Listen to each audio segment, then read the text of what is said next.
A new and deadly virus has health officials worried, and this one's not Ebola. North Korean dictator Kim Jong-un's obesity problem, and we'll introduce to you the new female Thor. All these stories and more coming up on The Rundown. All right, stand by. 10 seconds. Ready, camera. Talent. Ready, camera. Record. 3, 2, 1. Record. Thanks so much for joining us. This is The Rundown, where we run down some of the big stories making headlines. I'm your host, John Phillips. Joining me here in studio in Los Angeles is stand-up comic and PJTV contributor Stephen Kruiser. Right next to him is the columnist for the Washington Times. You can get her online at WashingtonTimes.com, Tammy Bruce. And now it's time to go to the top of the rundown. And we begin with Kruiser.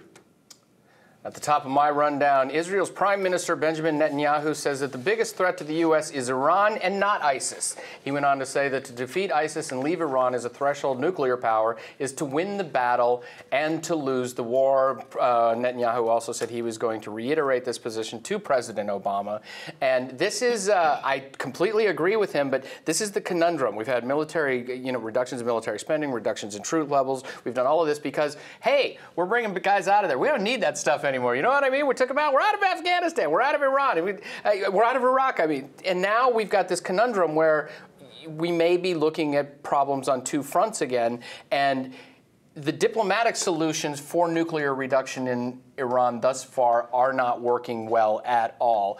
Do you think this is going to completely take away? Do you think that John Kerry can bifurcate his diplomatic powers, which aren't very strong anyway because he's concentrating on global warming? Used his name and words diplomatic powers in the same sentence. I know. I was chuckling at myself with this. Yeah. But are they completely ignoring Iran right now, do you think? All right. Here's what you got to look at here. Bibi Netanyahu is a guy who understands politics probably better than any national politician in any country on the globe right now. And what's going on domestically right now for President Obama? A, he's a lame duck. He's in his second term. He never has to face the voters again. B, he's now forcing all of the doves in Congress, including people like Al Franken, to run around and start pushing for war, those sorts of things. And President Obama is now seen by people on the left as being a hawk when it comes to ISIS and a guy who is willing, regardless of what he says, to put troops on the ground to take care of that. Well, if he's discredited his previous anti-war position and his dovish position with ISIS and with other fighters in the Middle East, why not then go back on what his previous policies have been on Iran? So I think Bibi Netanyahu has seen the political opportunity to try to push Obama into taking Iran more seriously when President Obama left that door wide open. Speaking of hawkish, okay, we've seen in the past with other Middle East area would-be nuclear powers that the diplomatic route, while it looks like the best route to go, isn't always being played by the same rules on the other side. Saddam Hussein comes to mind. Maybe, there's here and where North we're Korea. Yeah, and North Korea, where we're expecting certain things, and we assume that they're going to play fair too, just because they say they're going to play fair, and we pretty much become Charlie Brown kicking Lucy's football as she pulls it away anytime. Are there any diplomatic solutions that can work here, or is that a lost cause? No, I mean, you're looking at the presumption for diplomacy is that you're dealing with sane actors. You're dealing with normal people who have the same interests as you. With the Soviet Union, even though they were communists and effed up, and some Russians still are, like Putin, they wanted to live. That's the end goal usually. You do want your family to survive. You want the best things for your families. You want more power and more money. The problem with the Islamists, in the case of Iran, is that they want to die. It's a death cult. Yeah. So there's no, so the diplomacy and the negotiation of what we're negotiating for is not the same world. For the 12th Imam to arrive, they have to rise out of the ashes. Same with North Korea. You have to deal with at least a rational actor. You're looking at insane people, literally. And so these arguments that we would, let's say, deal with Germany or even Japan or the Soviet Union at the same level as insane regimes makes no sense at all. So that's our first problem. But at the same time, of course, you're looking at Israel. I don't think they're going to, and I think Netanyahu wants to give Americans in the world and Obama as much of an opportunity to join, because ultimately the Israelis are not going to commit suicide. They're not going to throw themselves into the Obama volcano, and they want to say, look, we tried. and we're now going to take care of business. I think the golden moment was lost during not the last presidential election in Iran, but the one before that when Ahmadinejad was reelected, and there were the uprisings. That's and there right. were the people, There were the people who wanted to be more Western. They wanted to, and they were fighting and demonstrations in the streets. And the imperious president here said, "Oh, we can't. We're not going to intervene in another country." You could even push the clock back farther and say we should have stood by the Shah. Yes. Well, yeah, my entire neighborhood in West LA are mostly families of Persian Jews who fled Ayatollah Khomeini. That's all of West LA. There were several opportunities. In the case of the major ones, of course, both screwed up by liberals because of their own bizarre narrative, which is based in fantasy for the world. This is a lesson for all of us that the liberals, their world, of course, is not natural and not normal. And this is going to be the result, whether it's Carter or Clinton or Obama. And sometimes you need that cowboy diplomacy. All right, Tammy, what do you have for us? Well, at the top of my rundown, 4 people, and we know one child, I believe 3 other children, have recently died, and they tested positive for that Enterovirus D-68. The CDC says it is still unclear what role the virus played in the deaths. One of the patients is a child, a 10-year-old from Rhode Island, who also had a staph infection as well, which is a result partly of the virus itself. Take a listen to Wednesday's press conference on this. It was a girl, and she passed away in the hospital. The people who took care of her did a phenomenal job taking care of her. The viral cultures showed the presence of Enterovirus D-68, but the cause of death was really the Staph aureus sepsis. This child did not have underlying health problems. No compromising immune system? Not as far as we know, no, healthy child.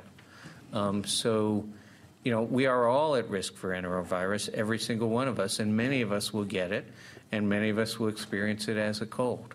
Her parents, in a very, very short period of time, she got a little short of breath.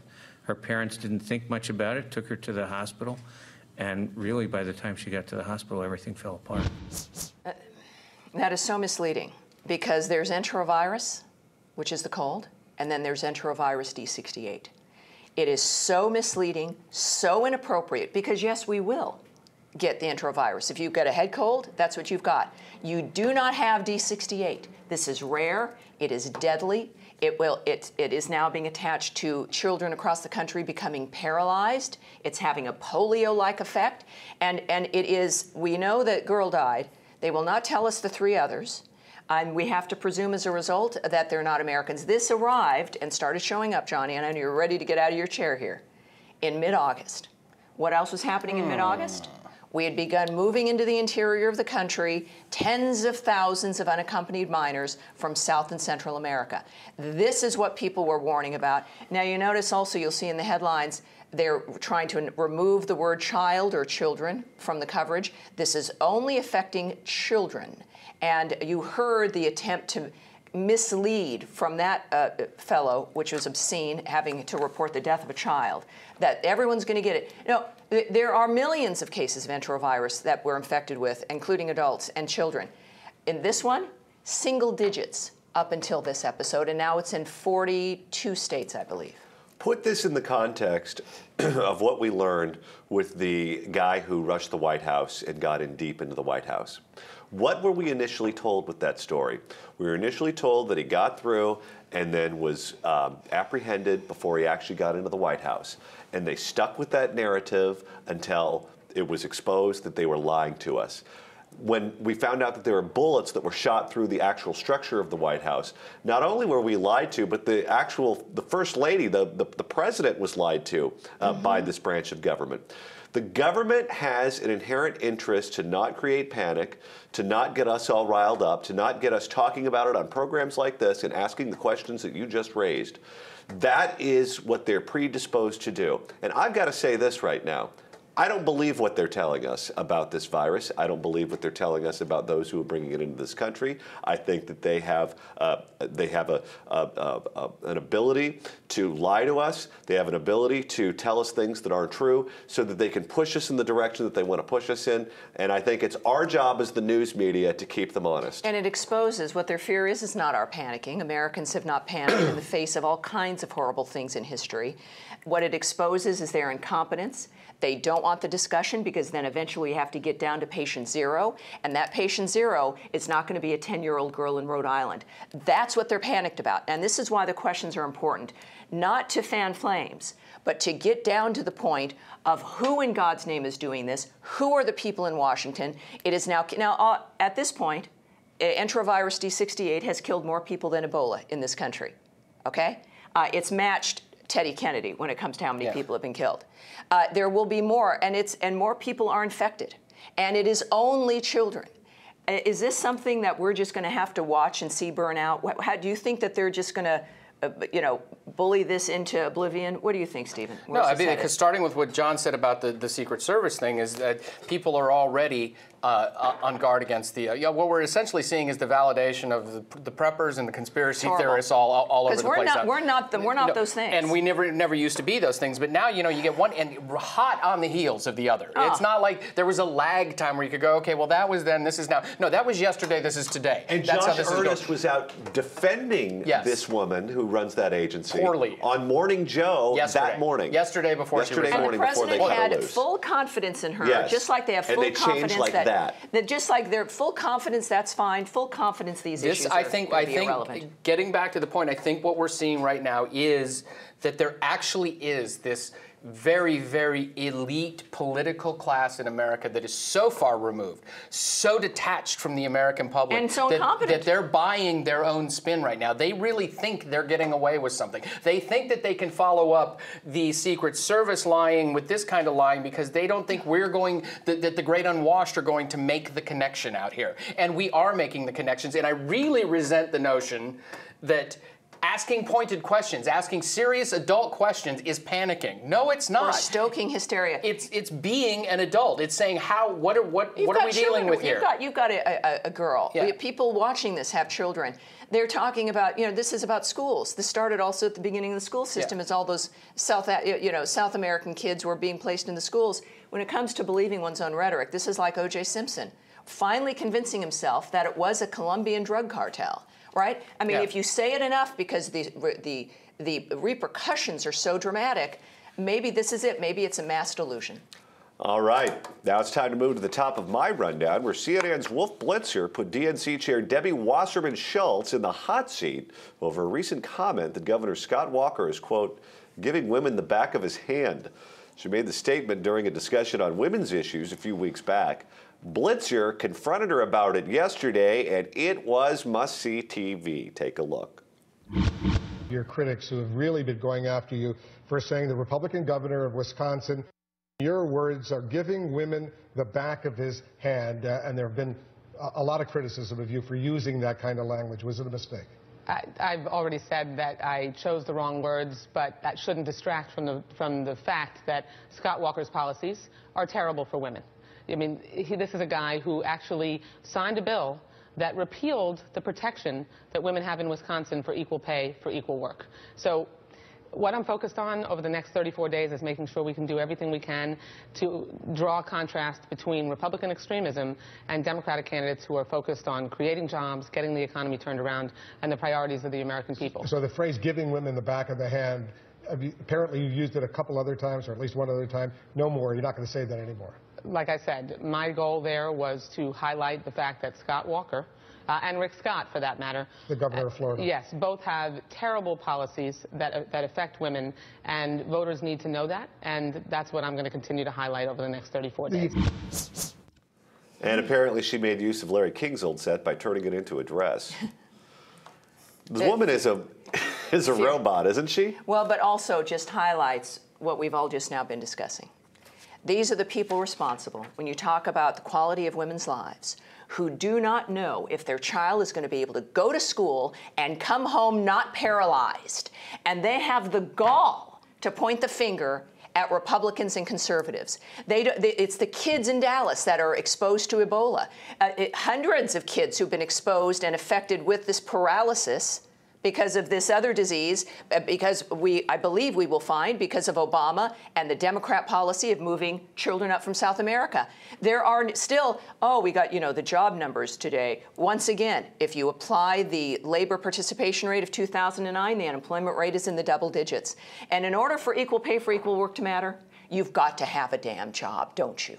So these are issues where both parents in a household, my mother worked 2 jobs in the retail during Carter, and they have the gall to talk about quality of women's lives when you don't even see your children now because you're working 2 or 3 jobs, and then you have to hope to God they don't come home with a deadly virus because of the policies of this administration. But Scott Walker is abusive to women because his state has a financial surplus now. Right, exactly. I get Debbie Wasserman Schulz. First of all, Florida. So there we go, back on that. There you go. She's flailing there because she knows her days are numbered here. I mean, they've even talked about getting rid of her before the election, which would mean if you're the head of your party and they're going to nuke you the month before an election, you've done the worst possible job in the history of people who have been the party chair. All right, quick question before we move on. Let's assume that Hillary Clinton becomes the Democratic nominee. How long does it take before she removes Debbie Wasserman Schulz at the DNC? Oh, she wants her gone now. Debbie Wasserman Schulz worked on Hillary's last campaign, and in the middle of the campaign, when she realized Obama was going to be the guy, she calls up Obama and says, I've always admired you, while she was in her position at the Hillary campaign. Debbie Wasserman Schulz has no friends. She will be gone, and you will not see her in a Hillary administration or anyone else's. She will be gone before we have our coffee the Wednesday morning after the election in November. Her position now is her reward for abandoning Hillary and maybe even, who knows, acting as a spy during the campaign. What does one know? But that was her reward, and they all deserve each other at this point. And according to Politico, the Democrats don't like her personally. Yeah, well, I mean, who does? Well, Harry Reid, I've always enjoyed her television appearances, and I am not even alive. All right, now it's time to move on to Hero or Zero.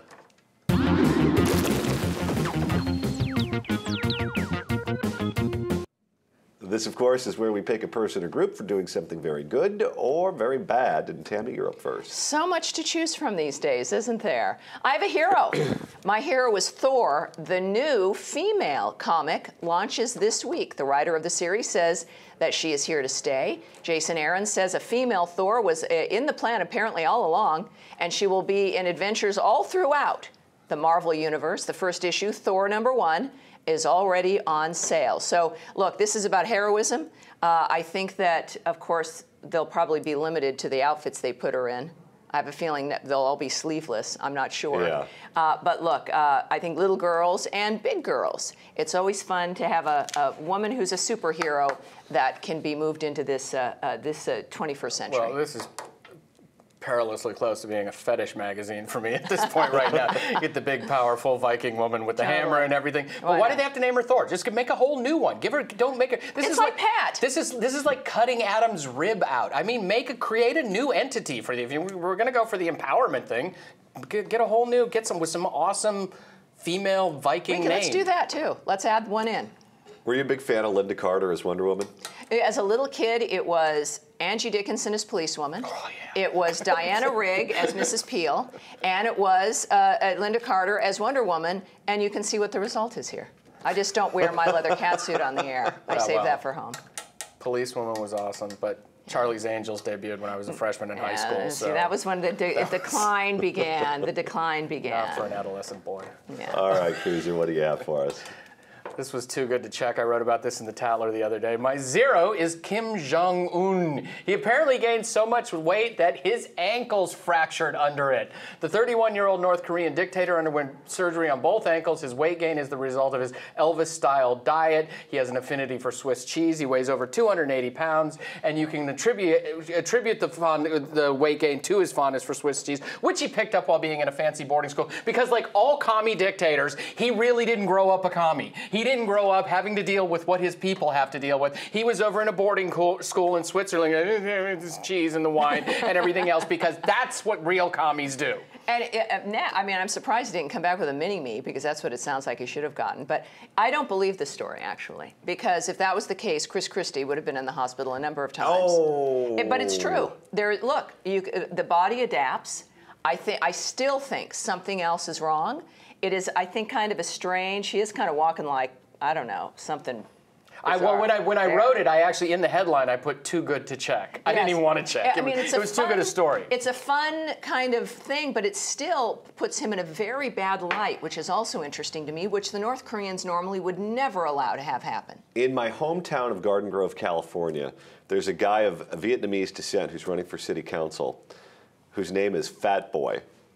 First name Fat, P-H-A-T. Last name Boy, I think it's B-U-O-Y.